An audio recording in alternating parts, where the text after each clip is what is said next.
De WTC-expo in Ljouwert staat weer graadvol met caravans, campers, tenten en kampeerartikels. In alle soorten en maten en in alle prijsklassen. En dan het winterkamperen. Dat zou bij Gelies kunnen met deze caravans die in Lapland maken worden.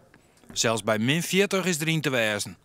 Maar isolatie, combi-chattel, vlierverwarming en meer luxe voor het kamperen in de winter. Winterkamperen geeft iets avontuurlijks. Want ja, buiten is het toch altijd de omstandigheden anders dan wat je normaal meemaakt. Dus het heeft iets avontuurlijks. Winterkamperen is op zich niet echt groeiend, want je ziet niet het aantal campings toenemen. Nee. Maar het fenomeen winterkamperen heeft wel een hele mooie dimensie. Je bent veel vaker buiten dan iemand die in een appartementje zit. Ik zit met mijn skiëk buiten gewoon te lunchen. Er binnen weer verschillende prijswinners bekendmaken.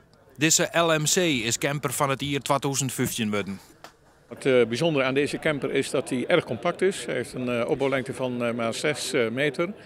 Hij is uitermate geschikt voor 2 personen en hij is bijzonder licht van gewicht. Het is een heel groot laadvermogen van 800 kilo, wat eigenlijk zeldzaam is voor een camper van dit formaat. Je hebt er geen groot rijbewijs voor nodig? Je hebt er geen groot rijbewijs voor nodig, kan gewoon met een B-rijbewijs worden gereden. Voor winterkamperen zullen er ook campings iepen wijzen moeten. Camping de Lietse Wielen bij Ljouwert liek het iepen. Of is dat net zo? Normaal gesproken niet.